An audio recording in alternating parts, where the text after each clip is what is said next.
الحمد لله والصلاة والسلام على رسول الله وعلى آله وصحبه ومن والاه. اللهم يا مقلب القلوب ثبت قلوبنا على دينك. دوستان و برادران عزیز، ما مسلمان ها در این روزها در یک زمان زندگی داریم که زمان پر از فتنه است و رسول اکرم صلی الله علیه و سلم در یک حدیث مبارکشون به این روزها یادآوری کرده است و گفته است که زمان می آید که فتنه ها به مانند پارچه های شب تار می باشد، یعنی خیلی زیاد می باشد و انسان ها دین خود را می فروشند، با پول اندک دین خود را می فروشند. یا که انسان روز مسلمان است، شب از دین خارج می شود، یا که بیگاه مسلمان است، صبح از دین خارج می شود. و کسانی که در آن روز یا که در همان زمان فتنه ایمان خود را نگه می دارند یا دین خود را نگه می دارند، بسیار با مشکلی نگه می کنند، به مانند کسی که لخچه را در دست گرفته است. المتمسک یومئذ بدینه کالقابض علی الجمر. و دیگر حدیث می گوید که روایت دیگری هست که می گوید به مانند این است که خار را در دست گرفته است، یعنی بسیار مشکل است دینداری و ایمان خود را نگه داشتن در این روزها بسیار مشکل است. رسول اکرم صلی الله علیه و سلم همیشه دعا میکردند که اللهم یا مقلب القلوب ثبت قلوبنا علی دینک. ای گرداننده دلها، دل ما را همیشه استوار در راه دینت نگه بدار. یعنی رسول اکرم صلی الله علیه و سلم قبل از این همه سالها همیشه دعا میکردن. پس ما باید در این روزهای فتنه همیشه باید دعا کنیم، همیشه باید بگوییم که اللهم یا مقلب القلوب ثبت قلوبنا علی دینک. زیرا امروز فتنه در خانه های ما و شما داخل شده است، در جامعه ما به اندازه زیاد شده است.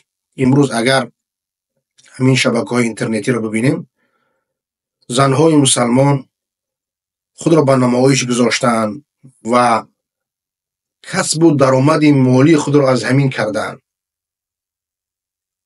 بیچاره ها نمیدانند که رسول اکرم صلی الله علیه و سلم برای ما و شما چقدر زحمت کشید، چقدر دعوت کرد تا اینکه دین برای ما و شما رسید. از قرآن آگاه نیستند، از احادیث رسول اکرم صلی الله علیه و سلم آگاه نیستند. نمیدانند که کسی که خود را در این شبکه های مجازی برهنه می کند و خود را نمایش می دهد، گناه آن به اندازه زیاد است که هر کسی که این نوارهای اینها را می بیند به همون اندازه گناه می گیرد. مثلا یک کس یک نواری کرده است که 1 میلیون بیننده دارد. این 1 میلیون بیننده نیست، این 1 میلیون گناه است. و بعد از اینکه اینها از دنیا میگذرند و نوارهای آنها میمانند و شاید که یک نواری که 1 میلیون بیننده داشت، بعد از مرگش 10 میلیون ممکن که 50 میلیون بیننده پیدا کند و همه این 50 میلیون گناه است. الله سبحانه و تعالی می فرماید که ولا يحملن اثقالهم و اثقالا مع اثقالهم. یعنی اینها روز قیامت گناه های خود را می بردارند و گناه های دیگرها را با گناه خود یک جا می بردارند. چرا؟ چون که اینها وقتی که همین گناه جاریه را کردن ماندن، بعد از مرگشون مردم چیز کردن؟ تماشا کردن و گناه های آنها هم بالای آن چی شد؟ ضم شد و روز قیامت از همه آن پرسیده می شود. الله سبحانه و تعالی می فرماید ان الذين يحبون ان تشيع الفاحشه في الذين آمنوا لهم عذاب علیم فی الدنیا والآخره. آن کسانی که میخواهند در بین مردم مسلمان فحشا را نشر کنند، برای اینها عذاب دردناک است در دنیا و آخرت. یعنی نشر کردن گناه خود این استهزاء است، مسخره کردن است، یعنی از عقاب خداوند خود را در امان میدانند، گویا که این در روز قیامت عذاب نمی شود.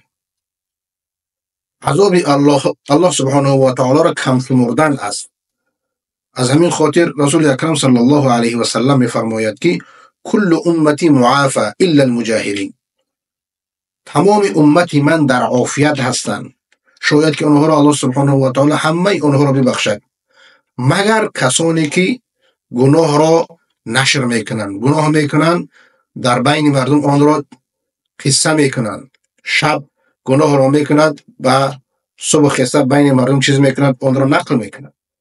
این گونه انسان ها در عافیت نیستند. شاید که الله سبحانه و تعالی اینها را نبخشد، چون که اینها عذاب الهی را نادیده گرفتند و این یک بلا است برای مردم. باید ما شکرانه کنیم که الله سبحانه و تعالی ما و شما را به این بلا گرفتار نکرده است.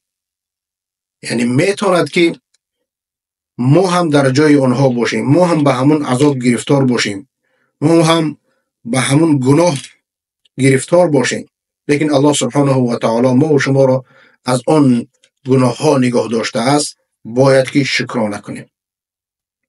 و زنهایی که در خانه میشینند، نماز میخوانند، روزه میگیرند، عبادت خود را میکنند، شوهر خود را اطاعت میکنند، اینها زنهایی هستند که روز قیامت برای اینها گفته می شود که از هر در جنت که میخواهید داخل شوید.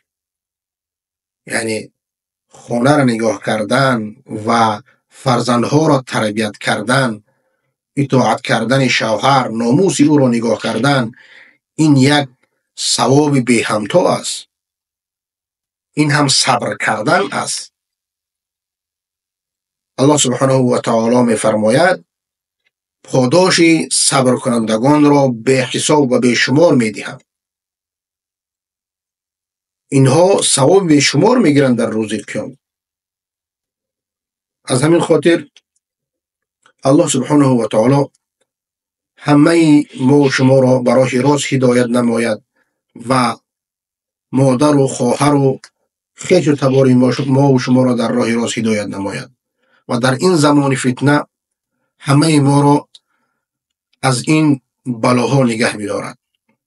همچنان جوانانی که امروز در غریبی هستند، خود را غریب حس میکنند، در جایی که مردم در طربخانه ها رقص میکنند، در جایی که مردم در فحشا غوطه میزنند، لیکن اینها در یک کنج نماز خود را میخوانند، در سردی طهارت میکنند، نماز میخوانند. اینها هم صبر کننده ها هستند و ثواب بیشمار میگیرند. این اسلام همین گونه غریب آغاز شده بود. بدأ الاسلام غریبا و سیعود کما بدأ فطوبى للغرباء. چنانه که اسلام غریب آغاز شد، از رسول اکرم صلی الله علیه و سلم به تنهایی آغاز شد. همسر خود را دعوت کرد، مسلمان شد. رفیق خود را دعوت کرد، مسلمان شد، حضرت ابوبکر رضی الله تعالی عنه. از یک دو سه انسان آغاز شد و امروز در تمام دنیا مسلمان ها وجود دارند. همین گونه باز هم روزی می آید که اسلام غریب می شود. امروز اگر در یک مسجد های دوردست برویم، 3-4 کس در نماز جماعت می آید، یعنی که اسلام دوباره دارد غریب می شود. همین گونه انسان هایی که در مهاجرت هستند این را احساس میکنند، خود را غریب حس میکنند در بین انسان هایی که هر روز در طربخانه ها رفته مست میگردند، از طاعت و عبادت دور هستند. اکثر مردم گناهکار هستند، لیکن این چیز است، نماز خود را میخواند، پایبند قرآن و سنت است، خود را غریب احساس میکند. لیکن این دنیای دو روزه است و ما و شما در پیش سوال و جواب داریم در نزد الله سبحانه و تعالی که او تعالی میفرماید وللآخرة خیر و ابقا. آخرت بهتر است از دنیا کردن، به هزارها مراتب بهتر است و پاینده دارتر است. همیشه است آخرت، ثواب آخرت همیشه است، آخر ندارد. لیکن دنیا، انسان که از دنیا گذشت، آخرت او قایم می شود، قیامت او قایم است دیگر. دیگر ما حاجت به این ندارم که بگوییم که قیامت کی قائم می شود. همین انسان که از دنیا گذشت قیامت او قائم است دیگر. از همین خاطر حضرت عمر بن الخطاب رضی الله تعالی عنه روز می رود پیش ابو عبیده ابن الجراح رضی الله تعالی عنه او را خبرگیری می رود و ابو عبیده در این وقت والی شام بود. وقتی که پیش او می رود می بیند که در خانه او هیچ چیز نیست. یک شمشیر دارد آویزان است و کمی جو که از آن نان می کرد و می خورد. با او می گوید ای ابو عبیده برای ما چیزی نمیاری که بخوریم؟ در خانه خود جستجو می کند، کمی نان شکسته می آورد و کمی آب برای حضرت عمر می آورد. حضرت عمر می بیند می گوید که آیا خوراک تو همین است؟ تو والی شام هستی؟ می گوید که ای امیر المؤمنین ما در این دنیا مهمان هستیم. این چند روزی است که ما در اینجا مهمان هستیم و به آخرت سفر میکنیم.